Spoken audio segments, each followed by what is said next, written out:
Hello everyone and welcome to Eulogic Classes. So in today's video, we'll be solving the English section of the mock 1. So if you have not actually attempted the first mock, I'm hereby encouraging you to attempt it because it was completely free mock. And if you have not actually attempted the mock, please don't watch the video any further because you will be just wasting that one free mock if you know the answers beforehand. All right, so here in the first section, we have synonyms. So the synonym of transitory means something that is not permanent. So uh, that would be synonymous to option number A, that is short-lived. Stipulation means uh, a kind of condition or a prerequisite. So that is synonymous to option D, requirement. Now we have antonyms. So ambiguity means something that is vague or something that is not clear, while lucid means something that is clear. So our option A would be the answer. Omega is actually the last letter of the Greek alphabet. So its antonym would be the first letter of the Greek alphabet, that is alpha.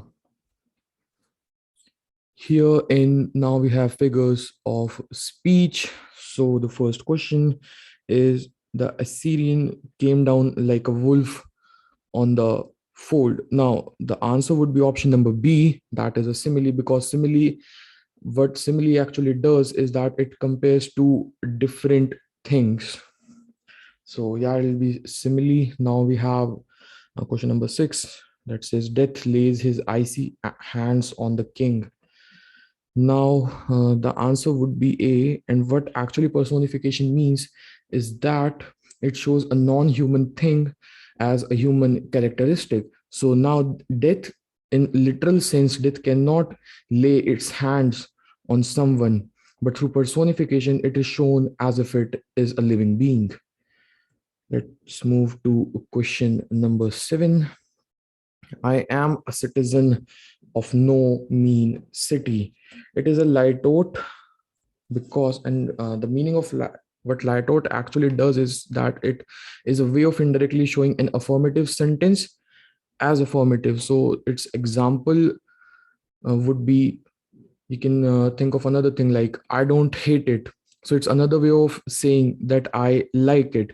I don't hate it, meaning that you don't actually hate it, meaning you like it. So indirectly you are saying that you like this thing. So here it says that I am a citizen of no means city, where the meaning of the sentence would be that the person who has actually said this sentence is not a citizen of a mean city, but it has been indirectly shown through a light out that he is not, he is no, that he is a citizen of no mean city, meaning that he does not live in a mean city.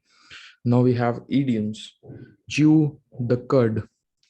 Chew the cud. These are, there is nothing much to explain in the section of idioms. You'll just have to learn idioms. You'll have to, there are certain books. A separate video will be coming up on the books that we actually recommend for the preparation of HSEE. So yeah, we'll be recommending you English book wherein you will find idioms. You have to, or if you already have got a book on English where you have where you have idioms and phrasal verbs, I encourage you to actually go through them, make notes, and learn them daily. So chew the cud actually means to think something deeply or to ponder. Blow by blow, it means giving all the details. So a detailed description would be the answer over here. By hook or by crook means by any possible means. So these were direct idioms. There's nothing much to explain in them. All right, so now we have question tags. So the number 11th question says, Nisha dances very well. And here we have a blank. So our option, so our answer would be option number A, that says, doesn't she? Because we have to actually form a question at the end. Does she doesn't make sense, aren't she doesn't make any sense either, and isn't she would not make any sense as well. Now for question number 12. Use your own vehicle. Can't you would be the answer. That is option C. Now, in question number 13 and 14, we have to check the spelling of these two certain given words. So the first word is etiquette. Just go through the options and look at according to you which of the spelling is correct. This requires very basic understanding of the English language. So through mere observation, we can tell that option C is the correct one. And here in question number 14, the word is felicitate. So yeah, through observation only we can tell that the answer would be option D. Now we have a passage over here. This passage was also quite easy if you would have actually given it a minute or two. Well, not a minute or two. If you would have actually gone through it nicely, you would have been able to answer the questions because the questions were quite direct from the passage. All right, let's move to the questions now.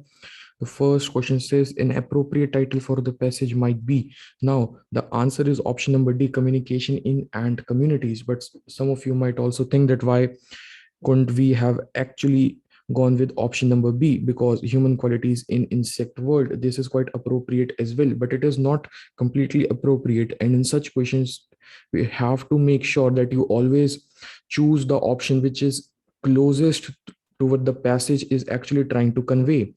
So the passage was all about communication in ant communities. Hence, our answer is option D.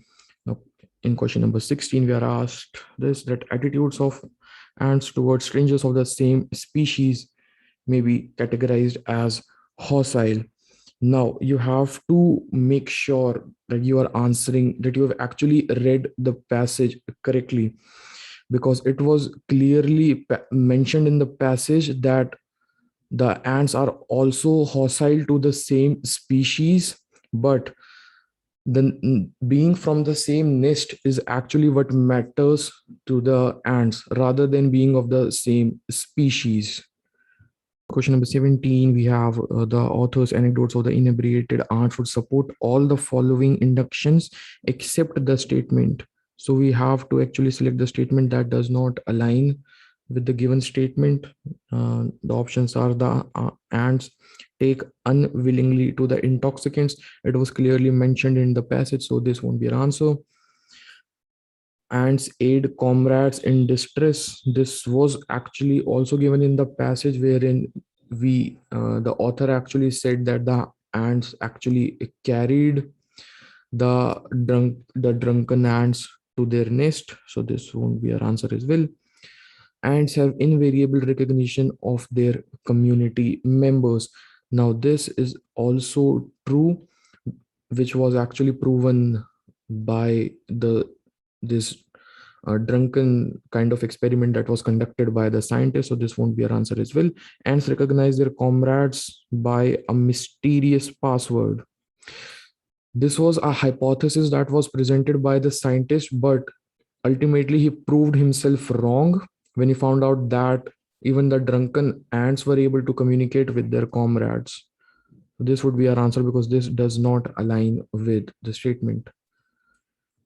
The question number 18 here, it says, according to the passage, chloroform was less successful than alcohol for inhibiting communication because of, it was clearly mentioned in the passage, because of its fatality, the author did not continue with its usage. Question number 19, although the author is a scientist, his style of writing also exhibits a quality of whimsy. There was nothing sophistry, hypocrisy, or tragedy or tragic about the passage. Yeah, through simple elimination, our answer comes to be option B, that is a whimsy. Now we have spotting the errors. Once we have agreed on the fundamentals, there will hardly be anything left to discuss about. Through basic grammar, people who have been studying English would know that we never use about with discuss, because discuss already means to talk about something. So about is redundant over here. In question number 21, it says, I will wait for you at the office till you will finish your work. Here, will is redundant. We do not need to use will in the whole sentence. So our answer would be option C. This is the one that has got the error. Question number 22. The customer had the customer scarcely had enough money to pay to the cashier at the cash counter. Here the answer would be option A. The correction would be that B. The customer had scarcely enough money to pay to the cashier, so we will have to interchange the positions of scarcely and had, and then we'll get a correct sentence. Yes, the answer would be option A. Sentence improvement, it's just basic grammar. Just use the options to see which one of them actually improves the sentence and sounds the best to you. May I know who did accompany you to the bus station? This is completely wrong. Let's use the options. May I know whom you accompanied? No. This is wrong as well. Whom did you accompany? No, and no improvement. Now we have two options, option A and D. Let's use may I know who accompanied you to the bus station. This sounds correct and it does improve the sentence. So our answer would be option A. Question 24. He cleverly drew upon the dash motives of his colleagues and made them contribute to the dash fund. The answer is option D. Altruistic means something or someone that is selfless, or something or someone that contributes to the society in a selfless manner. Dubious means something that is unclear or doubtful. So when we actually fit in these two synonyms of these two words, the sentence feels correct and completed. Also, if you try to put in these other two options, they won't make much sense because there is nothing like a justice fund and there's nothing like a sincere fund as well. We could have used option B, but again, as I said, we have to choose the most correct option. So that will be option number D.